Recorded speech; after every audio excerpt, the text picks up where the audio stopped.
ओम शिवोहम शिवोहम शिवोहम।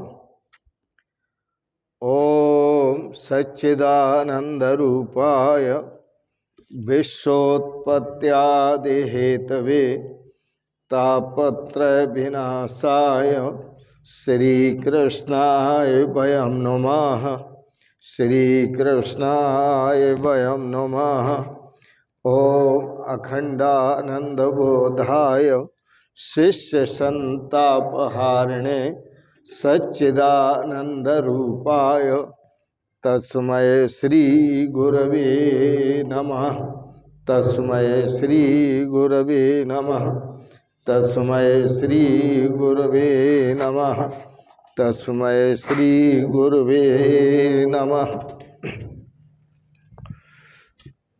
पूर्व प्रसंग में आप श्रवण कर रहे थे, राजा बलि ने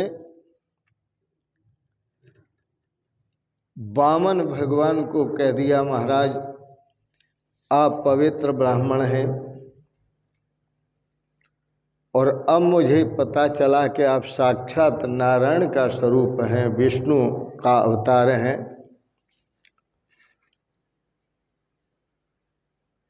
आपको जितनी जगह चाहिए, जितनी पृथ्वी चाहिए, आप नाप लो।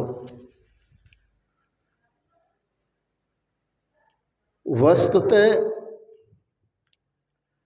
अभी भी पूर्ण बोध राजा बलि को नहीं है। प्रभु ने प्रथम चरण रखा, सारी पृथ्वी को नाप लिया।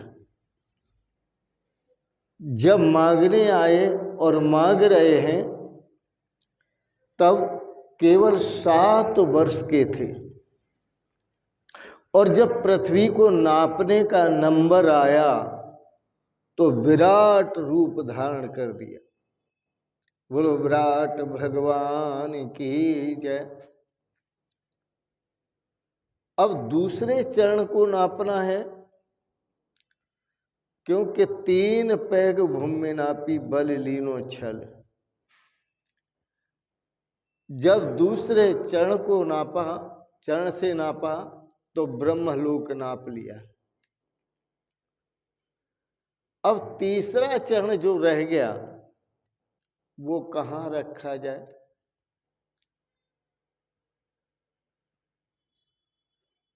उस समय सारे दैत्य युद्ध करने के लिए तैयार हो गए,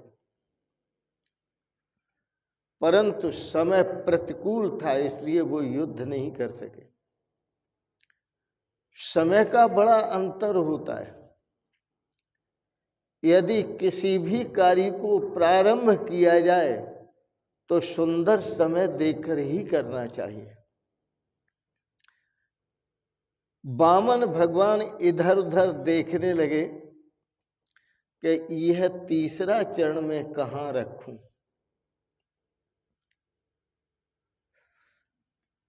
संकल्प करने वाला, दान देने वाला, यदि यह चरण रखने के लिए जगह नहीं देता है तो उसका वचन पूरा नहीं होगा और वो नरकगामी होगा।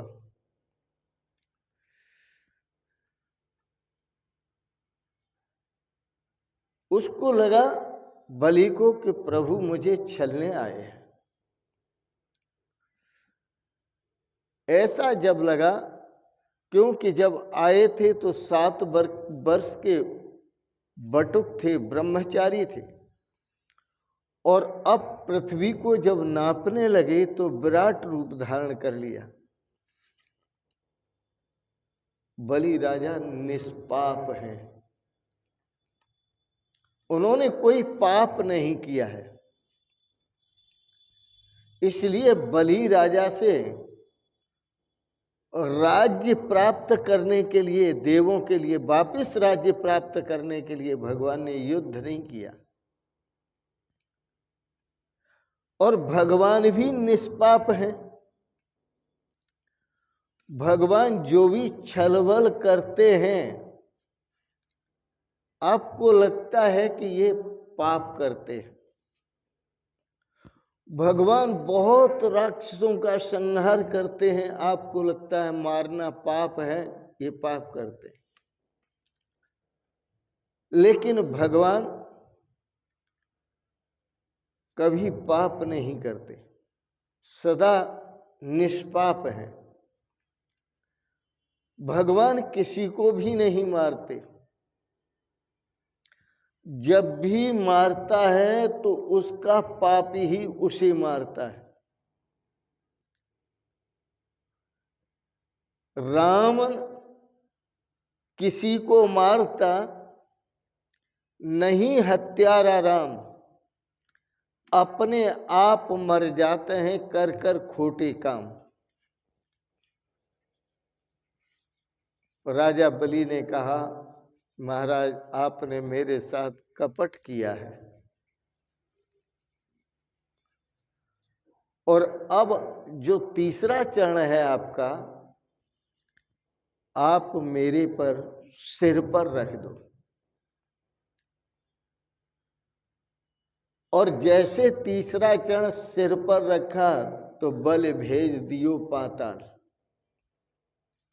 उसको पाताल में भेज दिया, पाताल का राज्य दे दिया। यह भी बताएंगे क्यों।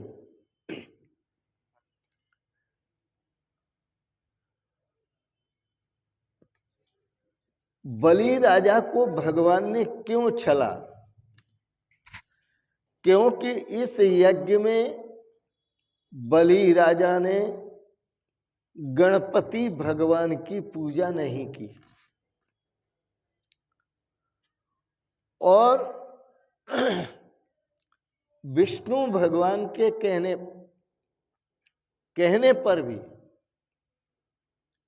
गणपति भगवान की पूजा नहीं की।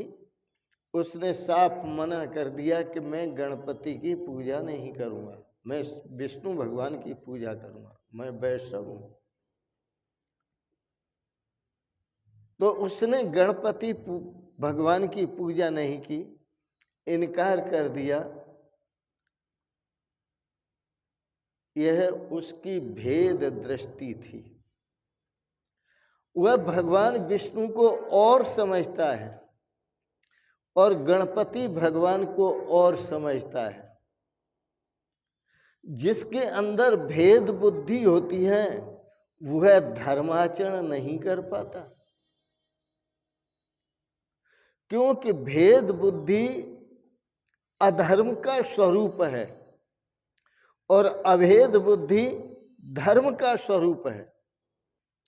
भेद बुद्धि में सभी को भिन्न भिन्न देखा जाता है, अलग अलग पृथक पृथक देखा जाता है, और सभी के साथ पृथक पृथक व्यवहार किया जाता है।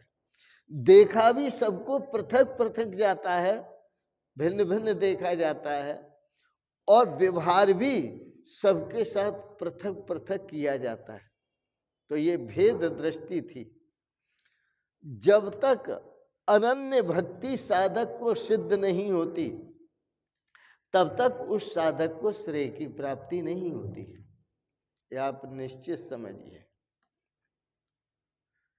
ब्रह्म वाक्यम जनार्दन, संतों के जो वाक्य हैं वह ब्रह्म वाक्य होते हैं। भगवान ने कहा, वामन भगवान ने, कि तुम्हें पाताल में इसलिए भेजा है कि तुमने शास्त्र की मर्यादाओं का पालन नहीं किया। यह शास्त्र विधिम उत्सृज्य, यह शास्त्र विधिम उत्सृज्य, जो शास्त्र विधि को त्याग कर कार्यम कर्म करोति, यह जो सत्कर्म करता है उसका सत्कर्म कभी सफल नहीं होता। क्यों? इसलिए सफल नहीं होता कि गणेश जी, जो गणेश भगवान है, गणपति भगवान, वो विघ्न हरता भी है और विघ्न करता भी है। गणपति भगवान के दोनों स्वरूप हैं, विघ्न हरता स्वरूप भी है और विघ्न कर्ता स्वरूप भी है। अरे भगवान शंकर की जब पूजा होती है तो उसमें भी गणपति की प्रथम पूजा होती है। विवाह के समय, राम जी के विवाह के समय गणपति जी की पूजा, सभी देवों के विवाह के समय पहले गणपति की पूजा होती है, क्योंकि गणपति विघ्न हरता भी है और विघ्न करता भी है। तो पहले गणपति की जो पूजा करते हैं तो गणपति उनके लिए विघ्न हरता सिद्ध होते हैं, और जो पूजा नहीं करते, भेद देखते हैं, उनके लिए विघ्न कर्ता सिद्ध होते हैं। भगवान ने कहा तीसरा चरण कहाँ रखूं? विराट रूप है भगवान का, बलि भयभीत हैं, घबरा रहे हैं। कहा महाराज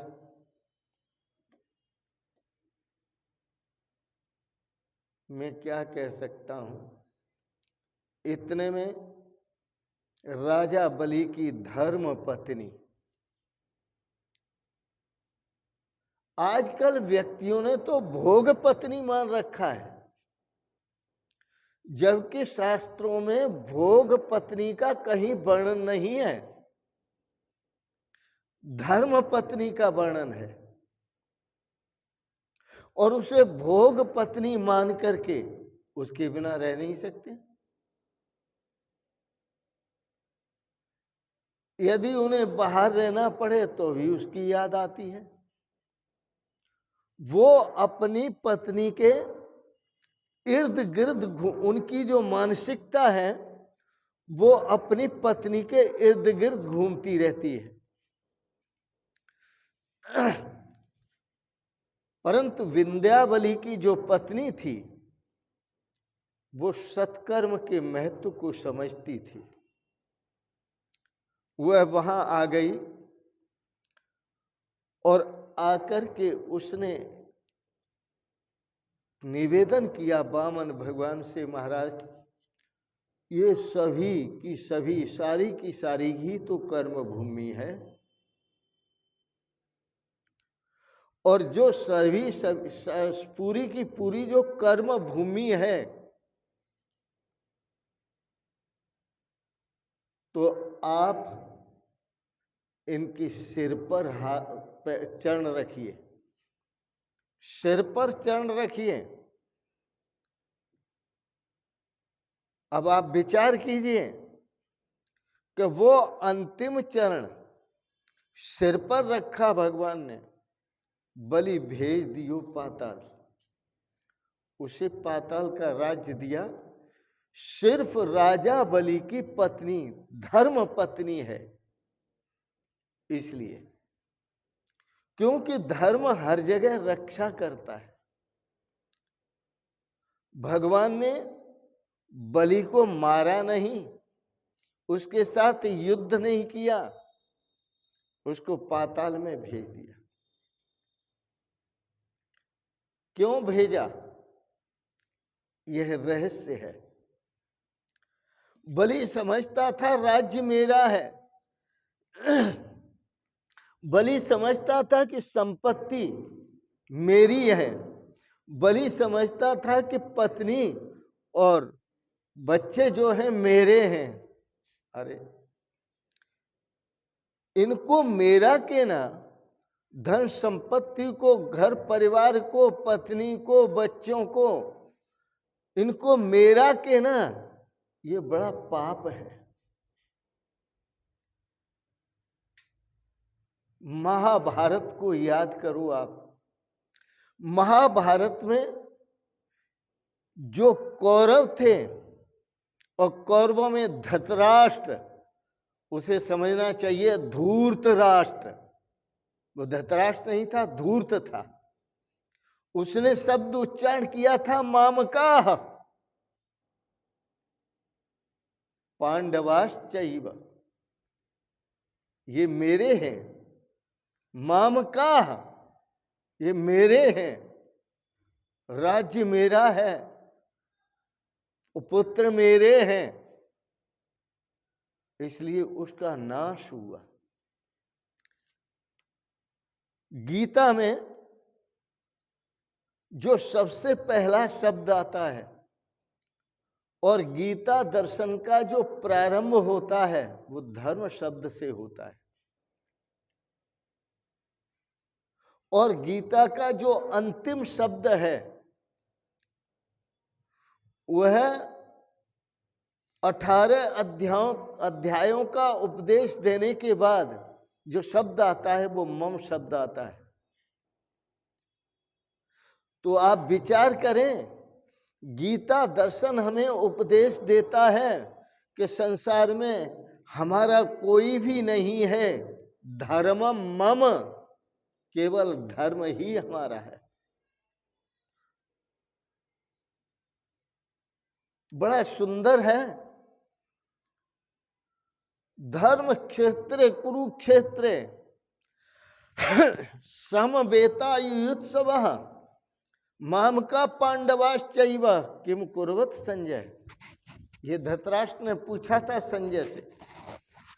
व्यास भगवान ने संजय को दिव्य दृष्टि दी थी और उस दिव्य दृष्टि से हस्तिनापुर में बैठा हुआ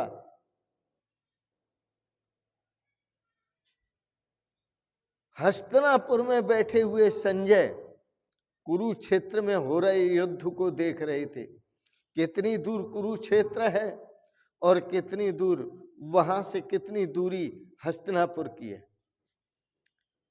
ऋषि दिव्य दृष्टि देते हैं आपको, आपका क्या है इसे समझो, क्या नहीं है इसे भी समझो। तो गीता का प्रारंभ धर्म शब्द से होता है और गीता का प्रथम शब्द भी धर्म है, और गीता की समाप्ति में अंतिम शब्द जो है मम है। तो धर्म मम, याद करो। और अब तक आप दृश्य देखते चले आए हैं। तन धन याही छूटता, तन धन याही छूटता, स्वजन साथ नहीं जात। तन धन याही छूटता, स्वजन साथ नहीं जात। धर्म साथ में जात है, करो धर्म दिन रात। धर्म साथ में जात है, करो धर्म दिन रात। धर्म करो, इसलिए मम धर्म। अब कहना शुरू कर दो, मेरा केवल धर्म है और कुछ भी मेरा नहीं है। धर्म का अर्थ श्रीमद् भागवत में और गीता दर्शन में धर्म का जो अर्थ है वह सत्कर्म है। इसलिए हमेशा सत्कर्म करो।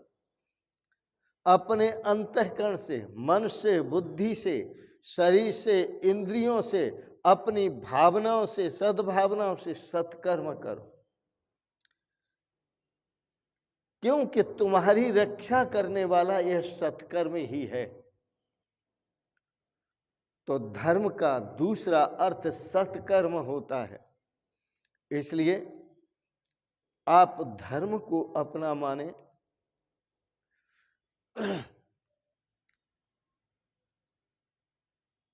और नीति में भी ऐसा ही कहा है, नारी गृह द्वार। जब व्यक्ति शरीर का त्याग करता है और उसे शमशान में ले जाया जाता है तो नारी गृह द्वार, नारी घर के दरवाजे तक साथ देती है। जनहा शमशाने, जिनको आप अपना कहते हैं, जिनको आप स्वजन मानते हैं, मेरा मानते हैं, पुत्रहा, मेरे पुत्र हैं, मेरे भाई हैं, मेरे बहन हैं, वो शमशान तक साथ देते हैं। और जिस शरीर को आप अपना मानते हैं कि यह मेरा है, देहश्च चितायाम, वो चिता तक साथ देती है। इसलिए बड़ा सुंदर का है नीति में, नारी गृह द्वार जना शमशाने देहश्च चितायाम, परलोक मार्गे केवल आपके साथ जाने वाला धर्मो अनुगो गच्छति जीव एकः। इस जीव का साथ जो देता है वो धर्म ही साथ देता है। इसलिए भैया कि धर्म करो दिन रात, निरंतर धर्म आचरण करते रहो। नारी को भोग पत्नी मत समझो, उसे धर्म पत्नी समझो। वह भी आपके धर्म कर्म में पूर्ण साथ देती है। और धर्म कर्म करो। पति पत्नी जब भी विचार करो तो धर्म करने का विचार करो, धर्म आचरण का विचार करो, धर्म सद्भावनाएं बढ़ाने का विचार करो, धर्म वृद्धि का विचार करो। इसलिए उसे धर्म पत्नी का है। यदि तुम्हारी बुद्धि काम नहीं करती तो धर्म पत्नी से सलाह लेकर के धर्म करो। इसलिए कोई भी यज्ञ होता है तो धर्म पत्नी के साथ ही होता है। वह यज्ञ पूरा भी तभी होता है जब धर्म पत्नी साथ होती है, भोग पत्नी नहीं, धर्म पत्नी। इसलिए अपनी सद्भावनाएं रखो। आज इतना ही। साधकों का, मनुष्य का उद्धार तभी होगा जब वह अपने जीवन में पूरी तरह धर्म आचरण करेगा और धर्म को समझेगा, मैं कौन हूँ, मेरा धर्म क्या है। तभी उसे जीवन में श्रेय की प्राप्ति होगी, उसका कल्याण होगा, सभी का कल्याण होगा। इन शब्दों के साथ ही वाणी को विराम देते हुए आपने आज के प्रसंगत बड़ी सुंदर चर्चाएं श्रवण की। मुझे तो बहुत सुंदर श्रीमद् भागवत की चर्चाएं लगती हैं। श्रीमद् भागवत बहुत शिक्षाप्रद, अनंत आनंदप्रद यह भागवत भगवान है। इन शब्दों के साथ ही वाणी को विराम देते हुए आप सबके प्रति बहुत बहुत मंगलमयी शुभकामनाएं करता हूँ। वामन भगवान आप सबको कृपा करके सदा स्वस्थ और सुखी रखें। सपरिवार आपका जीवन आनंदमय बने, आपका जीवन सदाचारमय बने, आपका जीवन धर्म आचरणमय बने। इन शब्दों के साथ ही आपको बहुत बहुत शुभकामनाएं, बहुत बहुत आशीर्वाद और बहुत बहुत प्रणाम। प्रणाम। शिवोहम शिवोहम शिवोहम।